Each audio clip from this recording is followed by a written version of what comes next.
Well, good morning, everybody. I was talking this morning and I shared something on Facebook about thanking my natural father for my joy of mornings, for my enjoyment of being outside, to feel the fresh air. I also want to share something that I dealt with for a lot of years.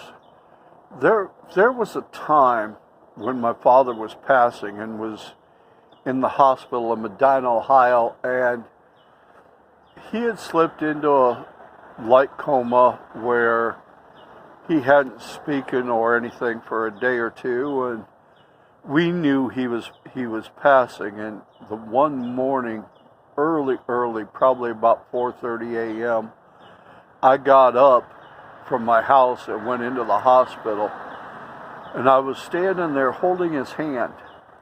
And I was holding his hand and I was sharing with him about the beautiful morning, the beautiful day, and the birds, how they were singing, and that it was okay to let go. It was okay. We as his kids were all right. And it was all right to let go. Well, in that time, he woke long enough to tell Anita, I love her. Now, in saying that, at the time, I didn't realize it was his last word, it was his last breath, and he passed on. As I stood there crying and feeling like, boy, what did I do to my dad? I realized what a great gift it was for me to hold my father's hand as he went on to be with the Lord. And I've realized since how much of a challenge it was for me to honestly deal with jealousies. It's like, hey, I'm the one standing here. Anita's not standing here. Jackie's not here yet. Sandy's not here. Diana's not here. I'm here. And you woke and told me, tell Anita I love her. And in my natural, unspiritual sense, because I didn't even know God at the time, I had some jealousies. Well, I worked through those jealousies, and I've been able to understand now how awesome it was for God to allow me to be in that position. Ask me today, if I pass, would I tell somebody I love them individually? I may not. I do not know. But I know one thing. I had the privilege of holding my father's hand as he went on to be with the Lord. And it's funny how, as I'm talking about him right now, I'm sitting watching a hummingbird that was just coming in and feeding off of the hummingbird feeder I have out here. But now, I didn't mean to be a downer all the way, because I really got on to share about the journey I'm taking with taking control of my health. As anybody knows me knows, that has been a lifelong journey for me. It started at 17 years old. And in saying that, at 17 years old is when they said that I had the first heart attack. Now, I can tell you that since then, and times have changed, and I'm not at an old hospital in Lodi, Ohio, dealing with an old doctor that didn't have the tools to work with. I don't think I probably ever had that heart attack at 17.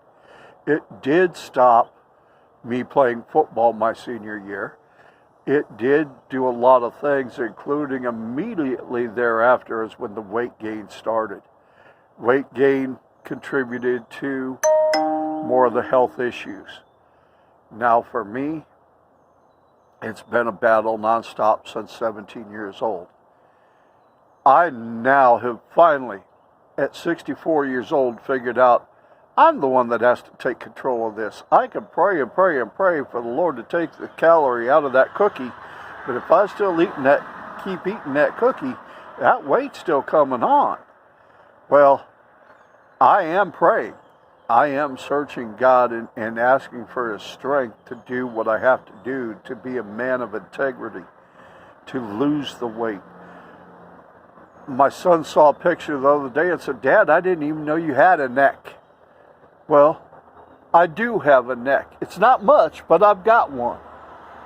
You know, I am losing weight right now. I was at the doctor's again yesterday. I've lost another 4 pounds. And officially, from when I'm started, and get ready, folks, I had broke the 300 mark. So when I started, I was like 302. I am right now at 262. And yes, that's a good result, and that is only in 2.5 months. However, my goal is at least 160. And I am after that with everything I have, and it's taken work. It's taken time. Ann hasn't given me the measurements yet. We've got to find the originals and what they are now, but we know they're less. I can now actually have room in my shirts that I never had. Even my belly, I got all this room. I've lost weight. My hips, we aren't even going to discuss how much smaller they are than where they were. It is in strengthening. And I thank God for that. But I want to encourage you, if you're starting out and you have been somebody like me that's had a history of this throughout their lives, you know, it is you that takes control. You can pray all you want, but honestly, faith without works is dead. And yes, that was scripture. You have to put something with your faith to make it happen. I encourage you today, contact me if you ever wish to have any talks or discussion or help or encouragement. I would count it an honor, no matter who you are, to encourage you to live a life of integrity. And I hope you all have a great day, and see you later. Bye.